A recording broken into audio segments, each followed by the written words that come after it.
Good morning everyone. Students, today we will continue our chapter number 7, Animals Living and Surviving. Okay, we will do next topic today. Yes students, yesterday I told you about the animals. I told you about different kinds of animals. Okay, yes, we discussed that animals can be divided into two main categories. Which two main categories? Vertebrates and invertebrates. Vertebrates and invertebrates. All the animals can be divided into two main categories.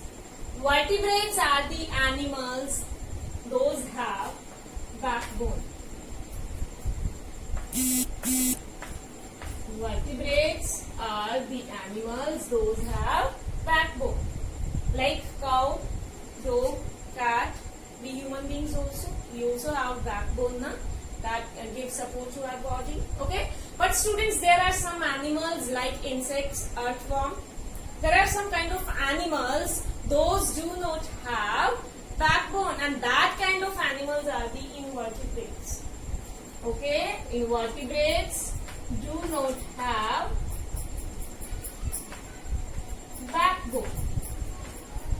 Okay, like earthworm or the other kind of worms. Okay, then insects. Yes, these do not have backbone, so these are the invertebrates. Clear?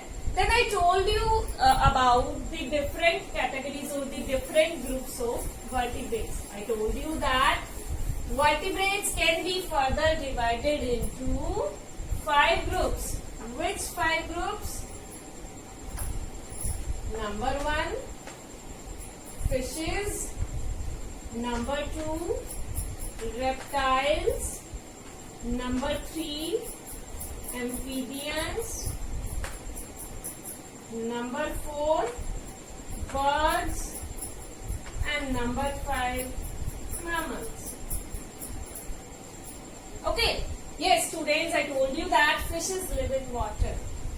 Okay, and they lay soft shell eggs. If we talk about reptiles, reptiles crawl on the land and they lay hard shell eggs. Okay, then amphibians, they live in water as well as on land. Amphibians can survive both on land as well as in water. Okay, and they lay soft shell eggs. Okay, next, birds. You all know that birds can fly. You all know about the different kinds of birds like pigeon, parrot, sparrow, crow. These are the different birds. Now, birds can fly. Okay, and the birds lay are hard shell eggs. Okay, now if we talk about the last group of vertebrates, mammals. Mammals give birth to their young ones. Mammals give birth to their young ones. This is a very important feature of the mammals. For example, whale. Yes, students, you all know that whale is a kind of fish. Okay, but it is included in the mammals because whale give birth to its young ones. Dog, cow, cat, human beings, all are the mammals because all give birth to their young ones. Students, I told you about the body covering of different animals like insects, like reptiles, fishes, birds and mammals. Okay? Yes. So students, today we will discuss about the next feature of the animals, that is the movement. Today we will discuss about movement of different animals. Okay? Yes, you have seen different kinds of animals like snake, insects, birds, mammals. Okay? And students, all these animals show different movement. So today we will discuss about the same.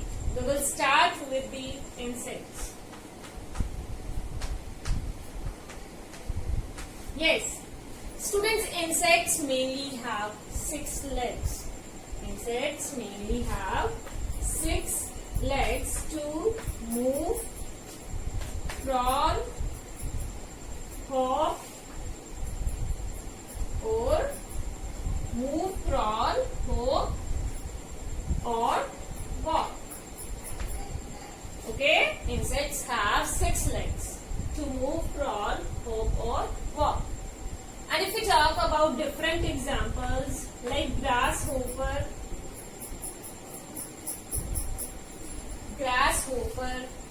has strong legs to hop about. Grasshopper has strong legs to hop. Okay, and the other grasshopper has strong legs. And the other insects like beetles or our ants, they have 6 feet. They have 6 legs. Okay, they have 6 legs or 6 feet to move. Clear? Yes, students, and the other insects like dragonflies, butterflies, mosquitoes. Yes, students, these are the different insects that can fly. And the body of most of the flying insects have hollow space that is filled with the air. Clear? Yes. So, in insects we have studied, like insects have 6 legs to move, crawl, walk, or hop. Okay, like grasshopper has strong legs to hop. Then beetles and ants, they have 6 legs, or we can say 6 feet to move. Okay, then our dragonflies, butterflies, mosquitoes, all these insects can fly.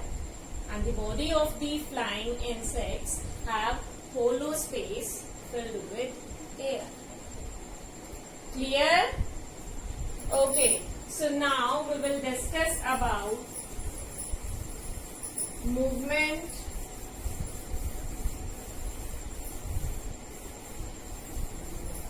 in fishes. Now we will discuss about movement in fishes. Yes, students, you all know that fishes have fins. That help in the movement. Okay, and students, fishes have 2 sets of paired fins. 2 sets of paired fins. Then unpaired fins. Unpaired fins. Okay, and the fins that are present on the tail. We can say tail fins. The 2 pairs of, or we can say the 2 sets of paired fins are present, one in the front and one on the back of the fishes. Okay, 2 sets of paired fins. One set is present in the front and one is present on the back of the fish. And these paired fins help the fishes to move in water.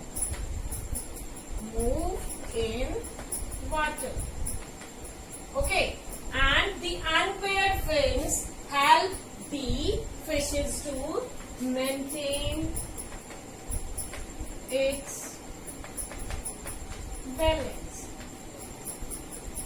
Yes, 2 sets of paired fins help the fishes to move in water. Then unpaired fins help the fishes to maintain its balance. Okay, and the tail fins, or the fins that are present on the tail of the fishes, help to change direction while swimming.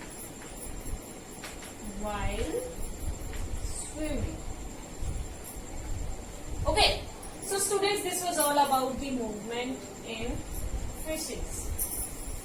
So now we will discuss about movement in reptiles.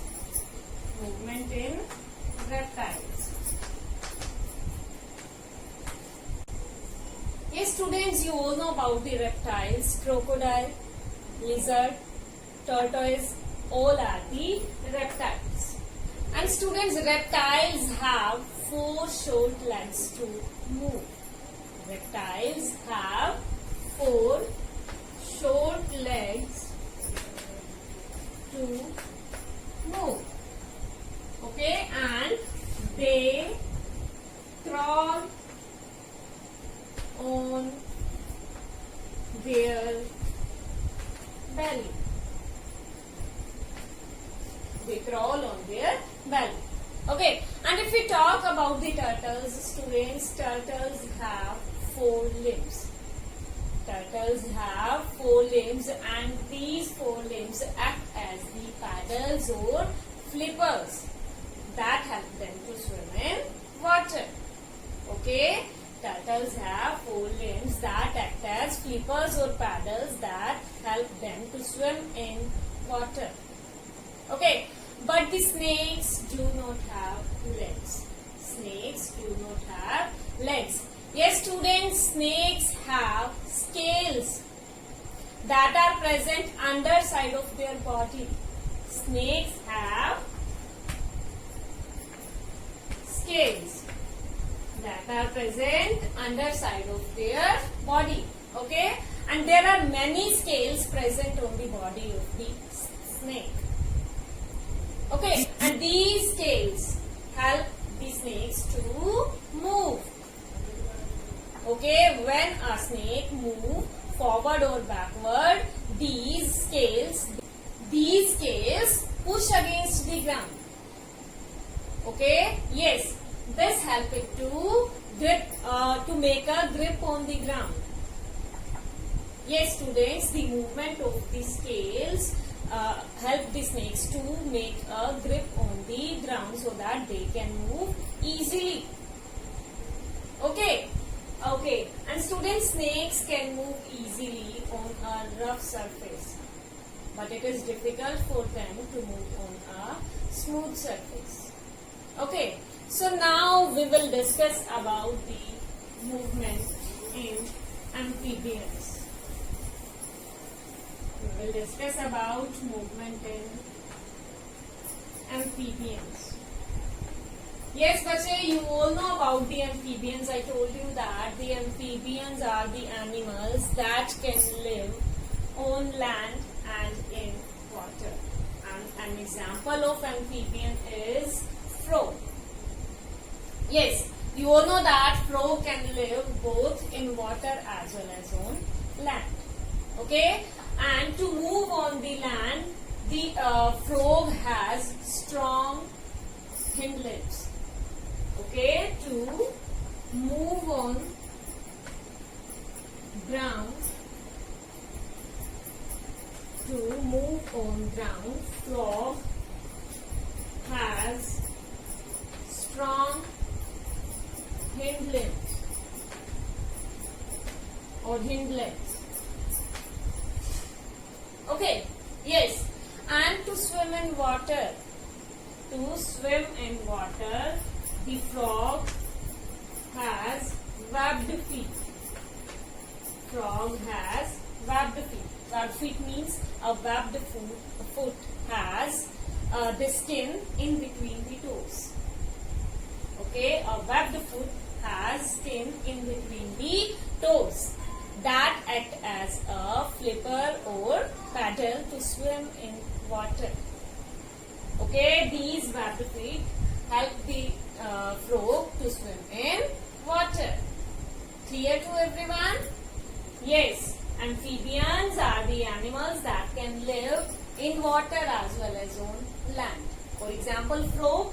And frog has, to move on the ground, frog has strong hind legs. And to swim in the water, frog has webbed feet. Webbed feet means, webbed foot is the foot in which there is skin in between the toes that act as paddler to swim in water. Clear to everyone? So students, now we will discuss about the movement in the birds. the birds do not weigh much compared to their size because they have light and hollow bones. Okay, most of the birds do not weigh much compared to their body size because their bones are light and hollow. Okay, and their boat-shaped body structure and the muscles attached, or we can see the wings attached with the powerful muscles, help them to fly. Okay, yes, boat-shaped structure, boat-shaped body and wings that are attached to the powerful muscles help them to fly. Okay, and the birds use their legs and feet to walk, move or hop. Okay, and the water birds means aquatic birds that live in water like duck, they use their webbed feet to swim in water. Yes, students, water birds use webbed feet to swim in water. Okay, so now we will discuss about the movement in mammals.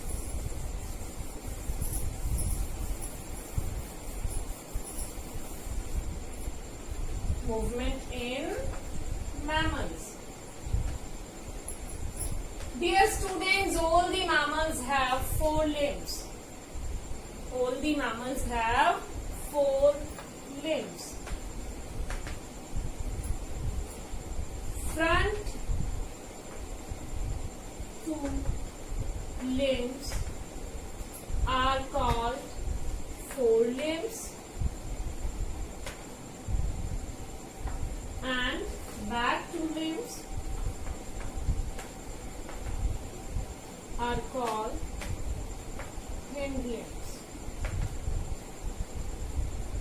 Some of the mammals use their limbs to walk, run or go, while other animals or other mammals, they use their limbs to burrow or swim. Okay, and if we talk about the human beings, you all know that we also have 4 limbs, 2 limbs and 2 limbs. Upper 2 limbs are the arms and lower 2 limbs are the legs. Yes, students, we use our legs and feet to move. Our legs and feet, they provide support to our body. And they also help us to stand straight. Yes, we can stand straight or erect with the help of our legs and feet. Okay, yes, and as you can see here, our hand has, yes, 4 fingers and 1 thumb. Clear? And we use our hand to hold the things. So students, this was all about the movement in different animals. I hope now you all know about the movement of different animals. Thank you.